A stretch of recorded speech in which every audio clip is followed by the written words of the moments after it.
Ja, det rör sig ganska mycket folk här nere vid parlamentet idag. Dels för att gästa de olika tv-sändningarna såklart och analysera och kommentera resultatet i folkomröstningen igår. Vi har med oss en av parlamentsledamöterna för Labour här nu, Caroline Flint, som då har kampanjat på Remain-sidan.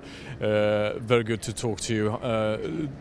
Tell us about your feelings on this very dramatic day here in this country. You know, obviously I'm, sad that we didn't manage to convince enough voters to vote Remain, and it worries me about what the future holds. Clearly, we have to accept the will of those majority who voted for Leave, but there are a lot of unanswered questions about how we disentangle ourselves from the EU, when does that start, and in the meantime, having seen some drops in the value of sterling, what other economic shocks are going to be here in the short term, but also importantly in the long term, because we now have a Prime Minister that has resigned. They will be electing a new leader. We may have a general election, and what I do know is the more uncertainty there is, the more that worries businesses who will be investing, and my first priority are the community I represent and their economic fortune for themselves and their families. What is your biggest worry? Well, my biggest worry is about how it affects my constituents. We are an area, we're not in London, it's a former coal mining area. A majority of the voters in my area voted to leave, and they are Labour voters, and as a Labour MP that concerns me. But, whilst I respect their wishes, I do worry about the knock-on effect for investment and opportunities and businesses coming into our area to support, future jobs for, workers and their children.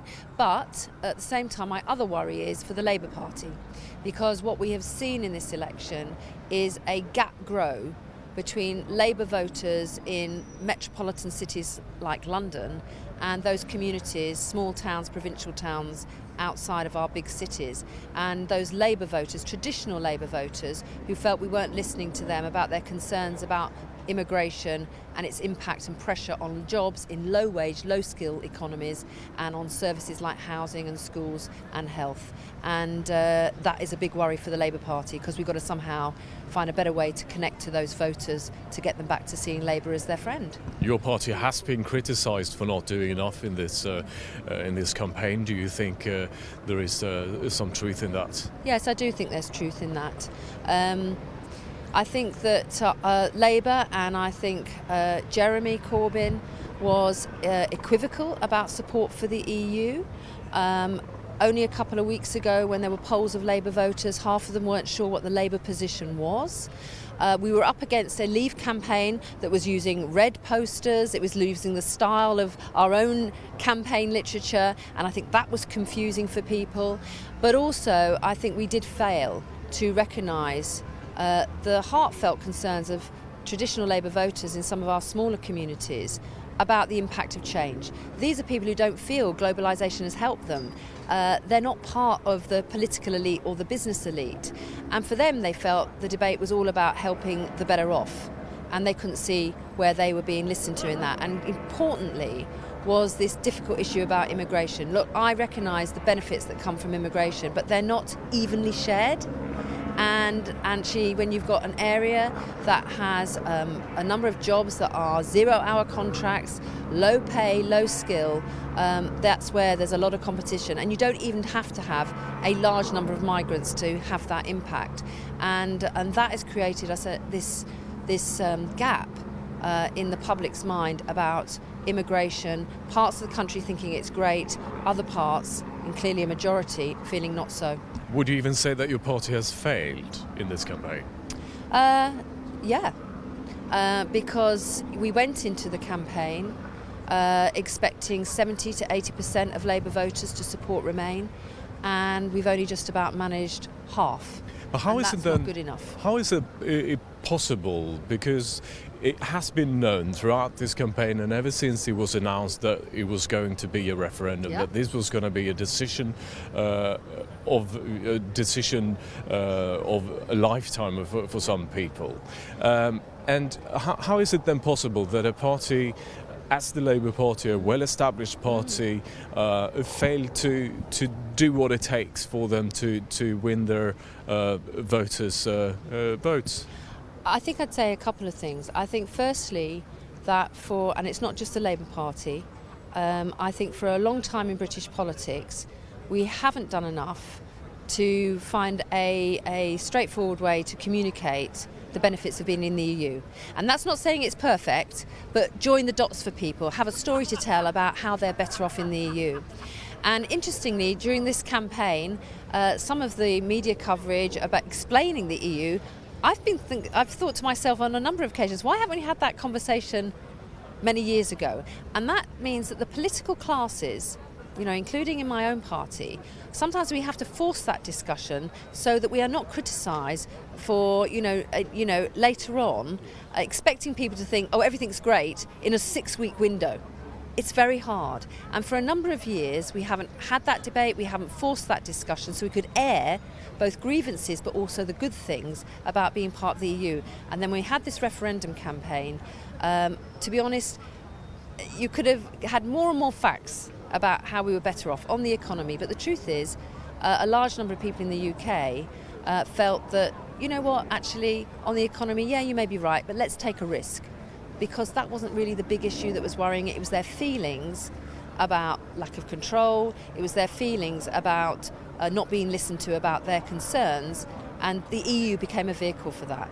And, that is very sad. But I think it is very much a lesson for, if you like, the political classes about how you mustn't just take for granted voters. We have to go back and re-energise our relationship with them. And on the big policy issues, not hide away from the debate we need to have with them about their concerns and use that as an opportunity to talk about some more positive aspects of why we're better off together. And hindsight's a wonderful thing. But, the truth is in the Labour Party for some years now, we have had a disconnect happening between our city vote and our more provincial vote.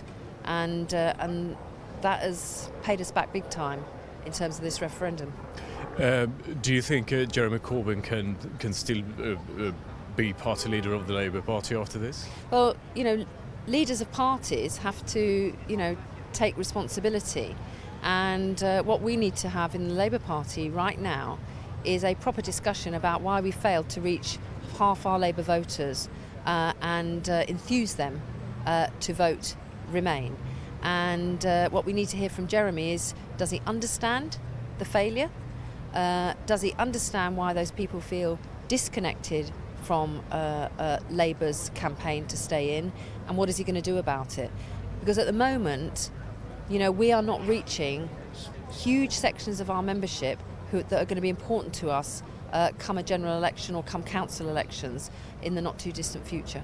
But if your leader hasn't been able to succeed in doing that during this campaign, is he then suitable to lead your party? Well, I think if he doesn't demonstrate he can do that, no. But that you won't say now. No. We have said that there's a motion of confidence in him. We will need to have a discussion in the Parliamentary Labour Party, and we need to hear him and hear him out. I think that's only fair on these things. But he has to convince us he can reach out. Because we lost badly in 2015. We only have 232 members of Parliament. It is a majority situation to win an election, run the government. That's different from other countries, I know. But there's a danger on the outcome of yesterday's vote that in huge parts of our Labour heartland outside of London, we're in danger of losing more seats. So look, whether it's Jeremy Corbyn or any other leader, if they aren't able to reach out and have presence and command and inspire support, then there's a problem. And, I sort of think, we have to be able to speak truth to our leaders, and actually more importantly, they have to recognise if there are limitations in their appeal and do the right thing by the party. The party is bigger than any individual, and the Labour Party is important because it's our people, those who most need us, who lose out when we elect Tory governments. Do you think a lot of voters are disappointed with you? I think at the moment there's a lot of Labour voters who are pleased that their vote won. So, and I respect that. and we have to engage with that. And for my constituency, even though I had a different view from the number of people who voted for me, my first job is absolutely to represent their best interests. And whilst they did vote to leave, there's going to be a lot of difficult decisions that are going to have to be made in the months and maybe years ahead, and I will just be looking out for them within the context that Britain has voted to leave. The last country they left, I think, was the last and only country was Greenland. UK is very different to Greenland, and 43 years. There are a lot of there's a lot of huge host of different issues where we haven't, and some of those changes we've actually put forward ourselves as a country. It's not the EU doing it to us. How do we disentangle this? And the truth is, sadly, and I think this will come to pass, the priority for the EU and for Juncker is going to be the other 27 member states, because they recognise in many of the countries, and Sweden as well, there is also people who are a bit concerned about the EU and what have you. Now, they're not going to give a better deal to the UK than is already there for the other 27 member states. And obviously what's happened here now in the UK has sparked some confidence in those movements in other European countries. Do you think what's happened here and this country should feel a bit responsible for what's happening in Europe now, right now? No, as well? I think some of the politics of UKIP and other right-wing, far right-wing parties is not something typical to the UK. And I would say, absolutely, I think some of the things that have been said in the Leave campaign, some of the posters and material to heighten people's sense of insecurity, to frighten people about Turkey coming in and what have you, I think is despicable.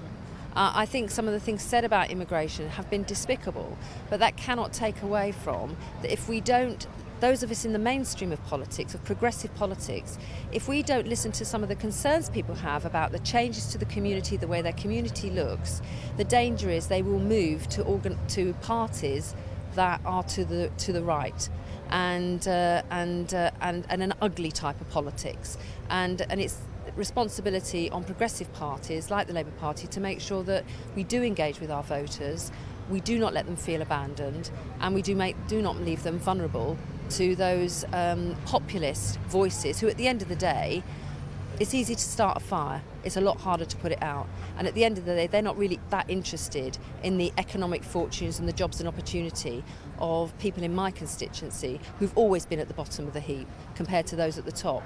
That really isn't their priority on this, and that's who I'm looking out for. What is the risk for Great Britain becoming Little England, do you think? Well, I felt throughout this campaign that I could never understand how our influence was going to be improved or strengthened by being out of the EU. Apart from just the economic negotiations and trading as a bloc of 500 million people and the leverage that has, we are a country relatively small in some respects, but we are important on NATO, we're on the Security Council, we're in the G7, with the G20, we're still at the moment the 5th largest economy in the world, and actually being part of the EU, I never thought it lessened us. I don't feel less a British person by being in the EU, and I don't feel it reduced our influence. The danger is that we will be a bystander to some big issues that being out of the EU will continue to affect us, and whether that's on the economy or whether that's dealing with migration or dealing with crime or environmental issues, there is not a fortress Britain you can put up to protect yourself or deal with those challenges, and I think it is a huge worry about whether Britain will have lesser standing in the world. And I don't say that as sort of like we are so important, but I think we have a contribution to make and a value to make, whether it's on international aid, whether it's on defence, security, or having a vibrant economy across Europe where everyone can benefit. I think that voice is diminished today. We will still be a strong, proud country. We'll have to find our way through this, but I do feel we were stronger and better off as part of the EU, and it makes me sad that we're not going to be part of that anymore. I've heard several people from other European countries who live here in London saying that they actually want to leave the country now because they don't feel welcome here any longer. What are the risks with that? Well, I can understand that feeling, and I think, part of on the immigration side of it is that those people who voted leave, undoubtedly there are some within that grouping who have very extreme views to the right on immigration. But there are others who just felt that there was too much change in their community, and they felt actually it was not raising the community, it was actually, for example, depressing wages, putting pressures on services. Now, those people at the same time do recognise, when I've had conversations with my own constituents, they're not against immigration, but they're just worried about when they feel the impacts on their local community are too strong and too negative, and I think we failed to listen to that. And in failing to listen to that, I think we've actually failed to support some of the immigrants and migrants who've come here as well, because they've ended up being the source of this discontent, which I think for many of them I can totally understand how hostile that must be. Look, again, I think the irony of this on the Leave campaign. Some of the Leave campaign, they had different views on this. Some of them actually still wanted to be in the single market and sign up to freedom of movement. Others have said, well, we want to be in the single market, but we don't want to sign up to that. Many of them, Boris Johnson and others, have all said, well, we really think immigration is really good. But, they can't undo the atmosphere they've created in all of this, which was overwhelmingly one argument from the Remain side, which was about the economy, protecting the economy and being better off. The other argument, which was fundamentally about saying control, and what control meant, immigration. And they contributed to a lot of the exaggerated stories and scare stories, which are sadly played strongly in a lot of communities and with a lot of voters. Before I let you go, could you just tell us a little about what's happening behind the scenes here in Westminster now? Because this is obviously a historic, dramatic event in this country's history. What have you been talking to your colleagues about today, and what's happening behind those walls over there? Well, not a lot at the moment because Parliament isn't sitting for a start, but there will be a number of people talking. On my own side, I know a lot of my colleagues are really worried about the outcome amongst Labour voters as a result of this referendum, really worried about the gap between our traditional voters and the more, if you like, metropolitan city voters for Labour, and worried about, that creating that gap not reducing but actually growing bigger if other parties want to step in, UKIP or others, to try and win the support of those traditional working class voters. Is this also a very emotional moment for many people, do you think? Yeah, it is definitely. I mean, I became an MP nearly 20 years ago in 1997. And could I ever anticipated that this is where we would be today? No. Through all the times, obviously before 97, the Maastricht Treaty and the arguments in the Conservative Party that have carried on, I have to say, I think David Cameron has to take a huge amount of responsibility for where we are today, because, he became leader of the Conservative Party and made it very clear early on that he wanted to try and bring the Eurosceptics on board, and in doing so he very much played, I think, to what they were saying about the European Union, and he didn't challenge it. He set about having a referendum. He basically went into the general election last year promising a referendum in order to win that general election. Now, if you have the leader of the Conservative Party, David Cameron, Prime Minister in a coalition government for the last 5 years, very Eurosceptic, talking about, bringing immigration down. He wins an election, and then with days of coming out of it, he says, we're going to have the referendum, and then he suddenly says, I love the European Union. Please vote to remain. I think that's, difficult. And, during this campaign, at one point he was talking about the threat to our security as a country. And voters said to me, well, if David Cameron thinks there's a real threat to our security by leaving the EU, why on earth did he call a referendum? We don't understand that. I think, he has to take a huge amount of responsibility for where we are today. The Labour Party does as well, and I'm not stepping aside from that, but he has to take a responsibility for what he set in motion for party gain, I think, rather than what was good for our country. Is he regretful today, do you think? Well, I mean, that's a question you have to ask him. I think clearly last night, early on, as the polls closed, I think he was more optimistic. And clearly as the night went on, that optimism evaporated. And there was no way, given the outcome, that he could stay on as Prime Minister. But the other side of this is, by coming out and saying he's standing down, he's giving the Conservative Party time to regroup, elect a new leader, get on the front foot again, and that also raises huge challenges for Labour because we're not in the same situation. The Tory Party is very good at basically having a big row and then all coming together to win power, and that's what they're doing right now. Okay, Caroline Flint, very good to talk to you. Thanks a lot for sharing your thoughts on this dramatic day. Och en av parlamentsledamöterna där alltså om känslorna här i Westminster dagen efter folkomröstningen och om de utmaningar som landet står inför nu.